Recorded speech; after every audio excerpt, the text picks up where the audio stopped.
বিসমিল্লাহির রহমানির রহিম।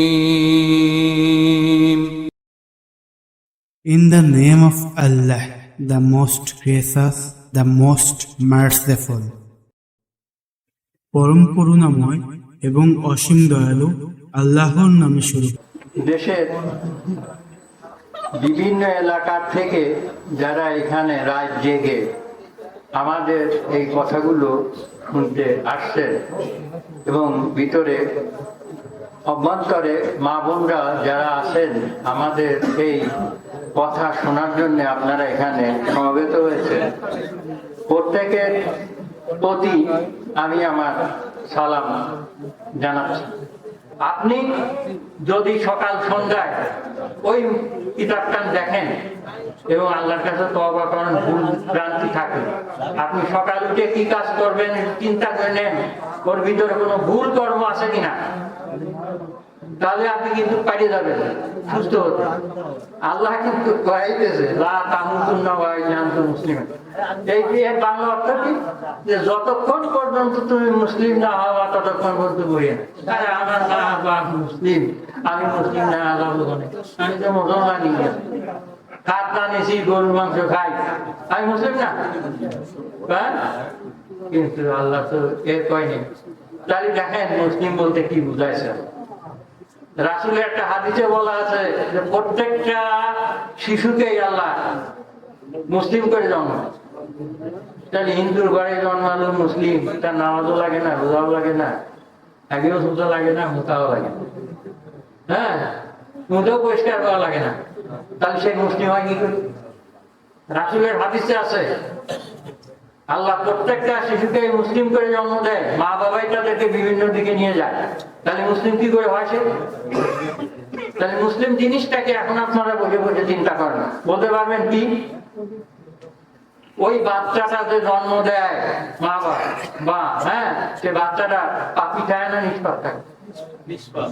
নিষ্পাপ থাকে। তো আপনি যতক্ষণ পর্যন্ত নিষ্পাপ না হবেন ততক্ষণ আপনি যাই কিছু করেন আর না করেন আপনি বেস্ট হয়ে যাবেন। মানে সুধাসুধি পচা দশা জিনিস স্বর্গে এলাও হয় না। আর কয়টা পাপ করছিল? কয়টা? একটা কপি তো করছিল, বন্ধন খায়া হয়েছিল নাকি? কার প্ররোচনায়? ইবলিসের প্ররোচনায়, তাই তো? হ্যাঁ, তা আমরা এখন কার প্ররোচনায় অন্যায় কাজ করি? একটু চিন্তা করলে কিন্তু আমি ধরে ফেলতে পারি। এখন আমরা কার প্ররোচনায় কাজ করি? তাহলে অবশ্যই ইবলিসের প্ররোচনায়, তাই তো নাকি?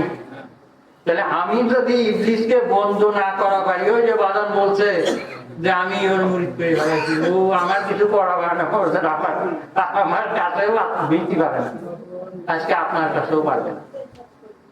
এই 10টা লতিফা আপনি আপনার বিবেকের, এই তরিকাটার নাম কি? বিবেকের তরিকা না? এই দরবারটাই বিবেকের তরিকা, সত্যের দরবার মানেই বিবেকের তরিকা। আপনি যদি আপনার নিজের বিচার করে চলেন, পৃথিবীর এমন কোন কোর্ট আছে যেখানে আপনার বিচার করা যায়? পারবে কেউ বিচার করতে? আমি এই ভাইয়ের কাছে অন্যায় করি বলছি, আমি যদি যাই কই যে ভাই আমি অন্যায় করি ফেলাইছি, আপনার কাছে মাফ, সঙ্গে সঙ্গে সে মাফ করে দেবে, যে নাম নিয়ে করছে আমি তার ধরে রাখবো না, তাহলে আমি পবিত্র থাকতে পারবো। আপনারাও এখন অনেক রায় হয়ে গেছে, খুব বিরক্ত হয়েছেন। এখানে প্রচুর আলোচনা হয়েছে, যেখানে জ্ঞান দর্প আলোচনা থাকলেও করা যাচ্ছে না। আমি সংক্ষেপের পর আপনাদের কিছু কথা বললাম। আমল নামাটা পাঠ করবেন 2 বার, হ্যাঁ, রাতে শোয়ার সময় 1 বার করেন, বেশি করার দরকার, হ্যাঁ। আর ঘুমের সকালে উঠে আপনার কাজগুলো যখন সুন্দর করে সাজাবেন তখন এই কাজগুলো দেখে নেবেন এর ভিতরে কোনো ভুল আছে কিনা। ভুলটা বাদ দেন, প্রয়োজন আছে।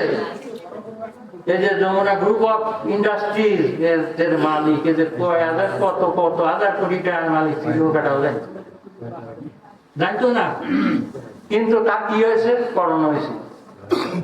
সে কয়েক দেশের বেশ কিছু ডাক্তার আনছে, আইসিইউ ভর্তি এনে একেবারে একটা হাসপাতালে পুরো আইসিইউ রিজার্ভ করে নিয়েছে। তার ভিতরে সে ছিল, তোর ভাবো তার পাওয়া ধরা দরকার কাছে, ভাইরে তুই আমার একটু কষ্ট কমা, তুই কত টাকা নিবি নে, ভাইসে আছে। তার টাকা পয়সা কি সে নিয়ে গেছে?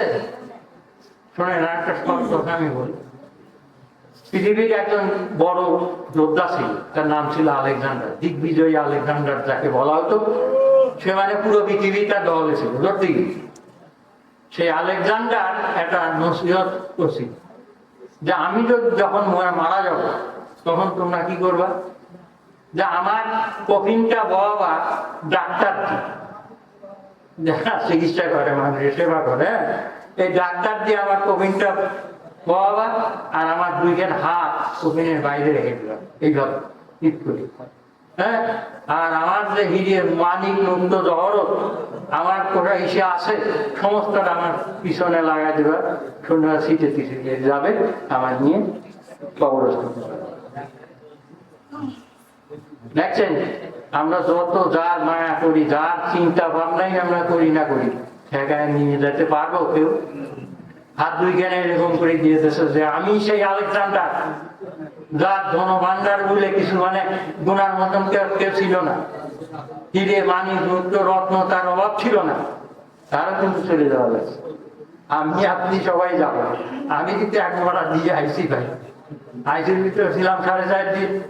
তারপরও আপনাদের দোয়া, এই দরবারের রসিলাই হোক আর যার জন্যই হোক, আল্লাহ কিন্তু আমার এখনো বাঁচায় রাখছে। আপনাদের সামনে দুটো কথা আমি বলতে পারি, নাহলে হয়তো পারতাম না।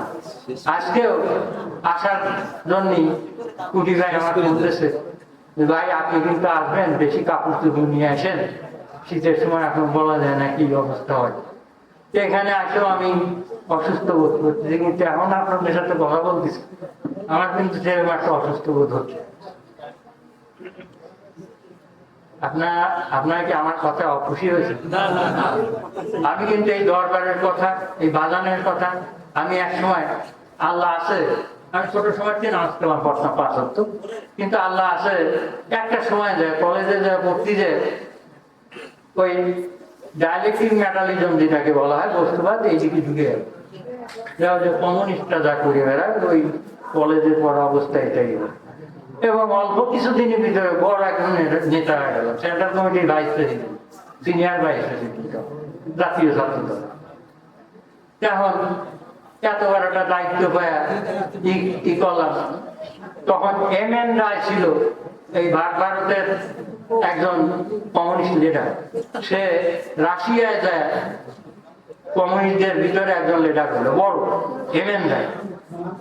তো তার একটা চটি বই আমি পড়লাম। তখন ইঞ্জিনিয়ারিং ইনস্টিটিউশনে আমাদের সম্মেলন হবে, আমরা গেছি সেখানে। তো ওনার চটি বইটা কিন্তু তার আগেই আমি পড়ছি। হ্যাঁ, তারপরে কার্ল মার্কস এক জায়গায় লেখছে, there is no God, but God please pardon me। আমি ইংরেজি বলছি কিন্তু আপনি বোঝেন নাই। বলছে যে আমি জানি যে আল্লাহ নাই, যদি থাকে থাকো তা আমার তুমি ক্ষমা করো। কথাটা কেমন দাঁড়ায়? সংশয় কিন্তু আছে, সংশয় আছে দেখে এটা বলছে যে আমি জানি নাই, কিন্তু যদি থাকো, যদি মানে কি, যদি থাকো তার মানে তার কাছেও সে বুঝতে পারছে যে হ্যাঁ আল্লাহ আছে।